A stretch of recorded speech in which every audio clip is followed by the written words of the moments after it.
Alright, so I got my 3/8 adapter, male to female, and it gives us enough room so that these two sensors aren't smacking into each other. Alright, so that handles that. Everything else is cleared. I did get my clamps in for the hose, so let's make sure that they're the right ones this time and put those on. Alright, so 1 and 0.25 on the upper two radiator hose clamps are in and snugged down.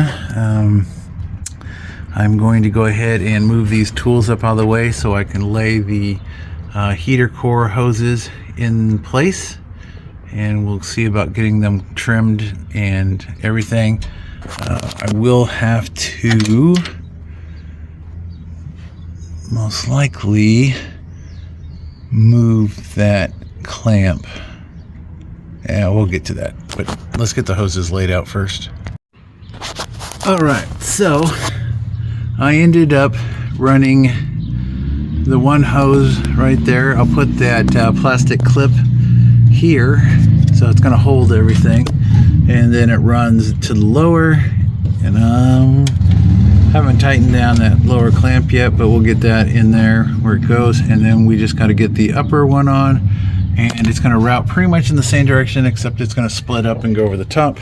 I did have to trim both ends, so I took a little bit off the front side, and I took a little bit off the back side here just to pull the hose back so that it wasn't coming right across the top of all my distributor and stuff. So that's that. Now I'm going to grab the other hose, which I dropped, so I think I got to pick it up off the ground because that's it down there.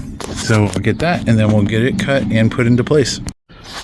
And I'm going to use this little piece here that I cut off as my measuring so that both hoses basically run the same length at that end. So I'll cut that real quick. Alright, so the hoses are in. Those two clamps aren't tightened back there, but they lay pretty much in the same spot, so I'll be able to put that little clip over here. We'll replace that one. I did have to move my radiator clamp. I had it over here and it was rubbing. I just didn't want to have anything cutting into it, but now all the lines fit. We've got a little bit of space in there, so yeah, we'll be taking this guy, putting it back over there, and we'll be replacing this bolt with the one that's over there, and that should hold those, because I'm pretty sure that's what it was for. I just think they stuck these back in. Like I said, I know this one's loose. That one looks loose, so I'll have to check all those, make sure they're nice and tight.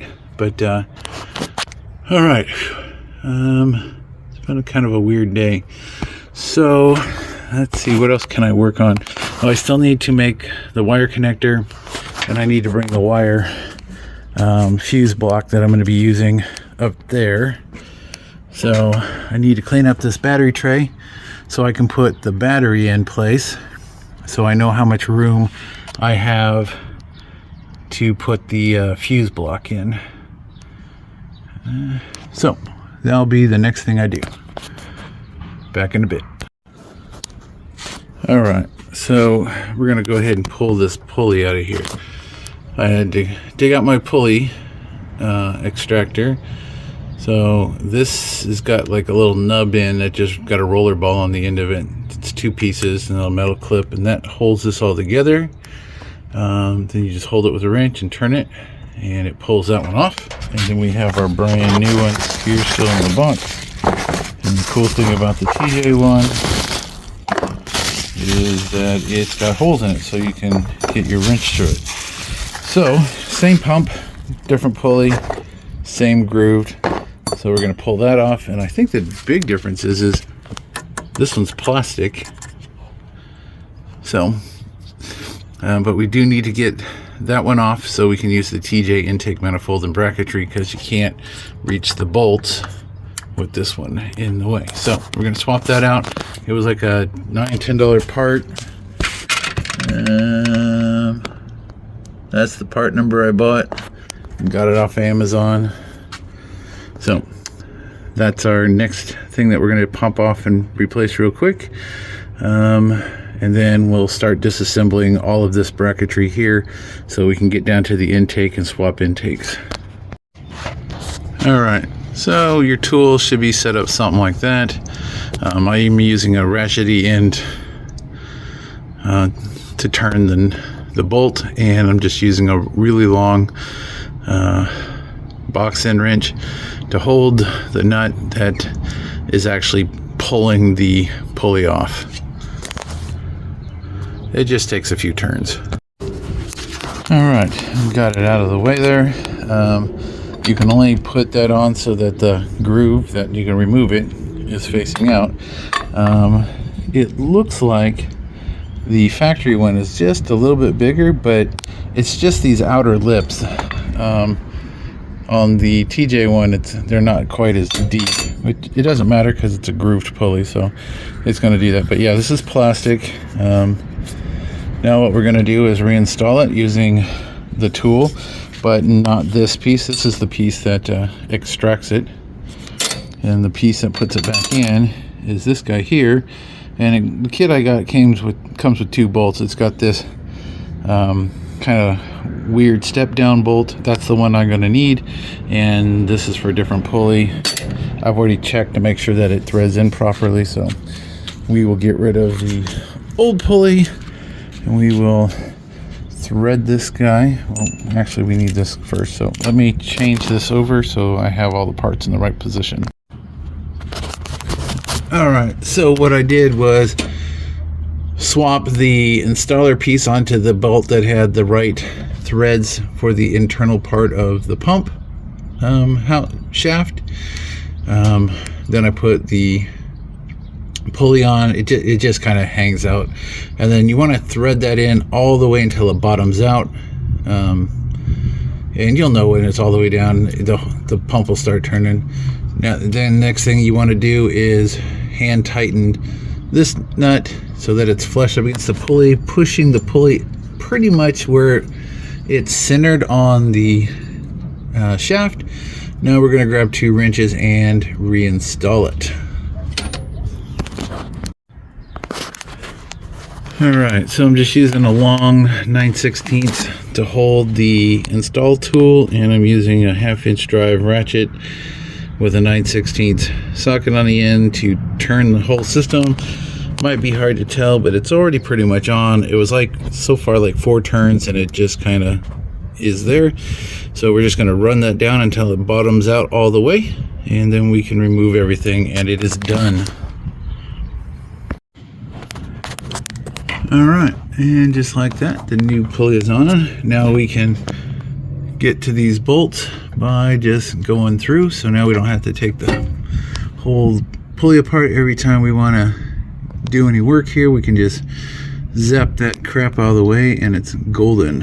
And then with the new adjuster, it's going to be up here instead of down here on the side, so that means we can get rid of this bolt and the old bracket. So next thing I'm going to do is start unbolting all that stuff, but I'm going to take a little break because it's a little warm today, and my body cannot handle this temperature mood swings. One day it's 60, the next day it's 85, then it's 40, then it's 80.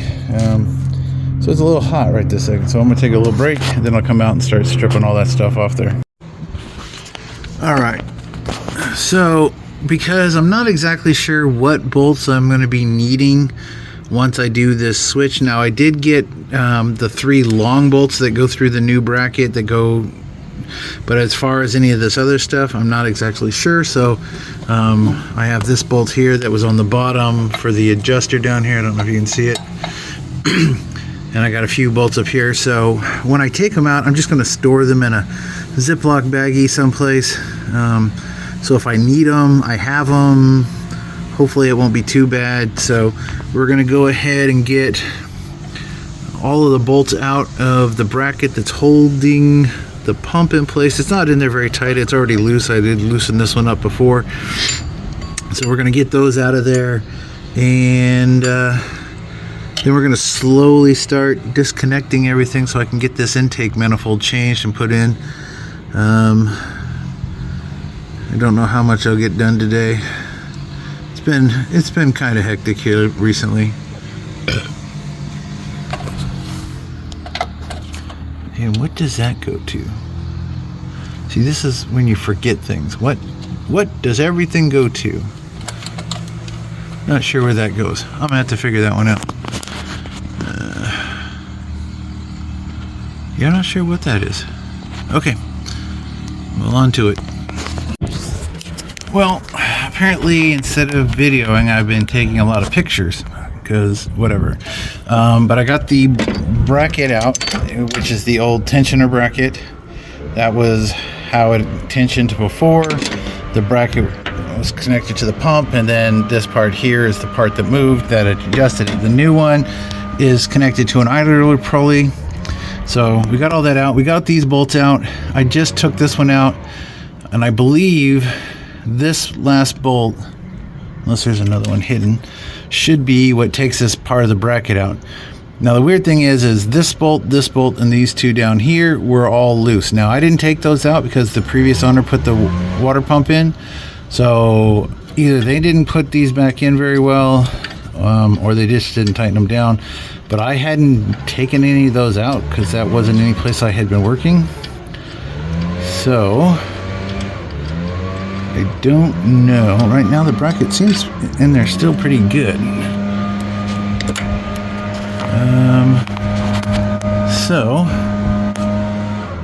Oh, there's one more bolt right there. I'm blind. So let me get that bolt out, and that should remove this bracket now. So yeah, as soon as I loosened that bolt, the whole bracket started to move. So just get this out here real quick. There it goes. All right. So, and the big difference between the two manifolds is this section right here. Where on the TJ manifold, it's nice and flat, where this one's got all these different steps. So that's that. The pump is just hanging out right here. It's a pulley, so that made life easy. So I'm gonna find me a bungee cord so I can kind of secure that out of the way for a second. Then I'm gonna go ahead and start disconnecting the fuel rail and all that stuff.